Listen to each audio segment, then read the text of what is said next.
दोस्तों अज तव्हांखे सिंध जी नाले वारी गुलकारा माई भागी के बारे में कुछ ॿुधाईंदासीं। सिंध पाकिस्तान सां लाॻापो रखंदड़ नाले वारी लोक गुलकारा माई भागी सिंधी ऐं मारवाड़ी लोक गीतन जी कोयल तौर मशहूर फनकार जो जन्म वयल फ़कीर ऐं माई ख़दीजा उर्फ़ कसी बाई जे घर में डीपले में 1920 ईस्वी धारे थियो।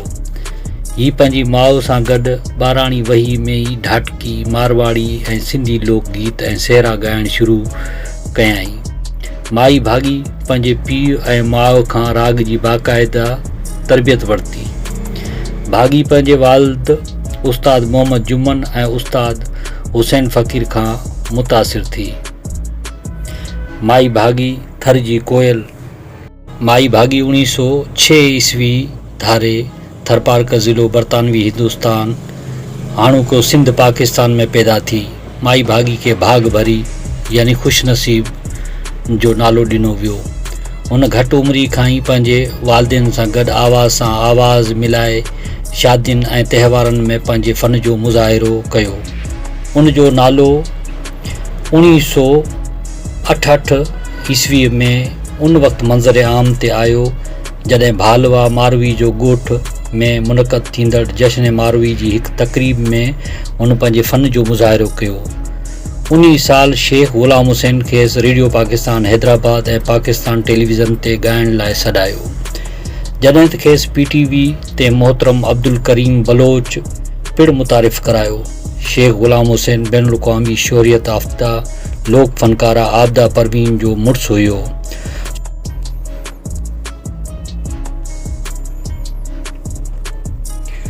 16 साल जी उम्र में माई भागी जी शादी हुते फ़कीर सां थी वई, जेको थरपारकर शहर इस्लाम कोट जो मुमताज़ लोक फ़नकार हुयो। माई भागी थर जे हिकु ॿिए मशहूर गुलकार उस्ताद मुराद फ़कीर सां गॾु मुख़्तलिफ़ ॿोलियुनि में कलाम ॻाया, जिन में सराइकी, मारवाड़ी, सिंधी, ढाटकी ऐं नंढे खंड जूं ॿियूं ॿोलियूं शामिल हुयूं। उन खां बाद उन जी शोहरत पाकिस्तान जे तोल ऐं अर्ज़ में पखिड़िजी वई ऐं हू हितां खां निकिरी करे दुनिया जे ॿियनि इलाइक़नि ताईं वञी पहुती। संदसि ॻायल लोक गीत मारवाड़ी, ढाटकी, गुजराती, हिंदी, सराइकी ऐं सिंधी में हज़ारें लोक गीत ॻाया।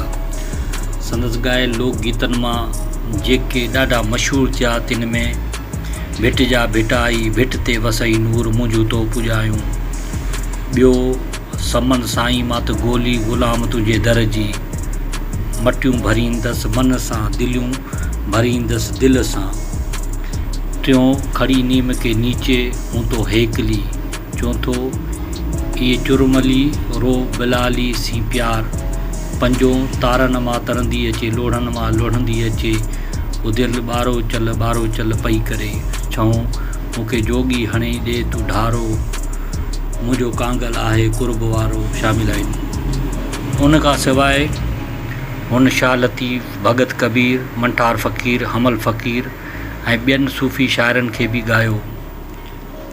एज़ाज़ हुकूमत पाकिस्तान मौसीक़ी जे मैदान में संदन शानदार ख़िदमतनि जे सिले में माई भागी जी ख़िदमतनि जी क़दर जे तौर ते खेसि 1981 ते सदारती तमग़ो बराए हुस्न कारकर्दगी अता कयो। अहिड़ी तरह रेडियो पाकिस्तान का शाह अब्दुल लतीफ़ भिटाई एवार्ड, कलंदर लाल शहबाज ऐं सचल सरमस्त एवार्ड, मारवी एवार्ड, थर कोयल एवार्ड, उन खां सवाइ दर्जने एज़ाज़ ऐं इनाम तौर ॾिना विया। माई भागी पिछाड़ी वारी उमिरि जो ॻच हिसो अधु रंग जी बीमारी में गुज़ारियो। हू 80 सालनि जी ॼमार में 7 जुलाई 1986 ईस्वी ते नए कोट रेलवे स्टेशन लॻ थरपारकर ज़िलो सिंध पाकिस्तान में वफ़ात करे वई। हू मेहराणी जे मीर राज़ी शाह घोट जी तारीख़ी क़ब्रस्तान में आरामी आहे, जिते संदसि नाले सां माई भागी कॉलोनी पिणु मौजूदु आहे। संदसि औलाद मां संदसि पुटु कालू फ़कीर, धी माई सोनी ऐं पोटो बरकत फ़कीर पिणु अॼुकल्ह लोक गीत ॻाइनि था ऐं शोहरत रखनि था। दोस्तों मां सम्झां थो हीउ वीडियो तव्हांखे तमामु घणो पसंदि आयो हूंदो। जे पसंदि आयो हुजे त असांजे वीडियो खे लाइक कयो, कमेंट कयो, दोस्तनि खे शेयर कयो ऐं असांजे चैनल खे सब्सक्राइब ज़रूरु कयो। अल्लाह हाफ़िज़ दोस्तों।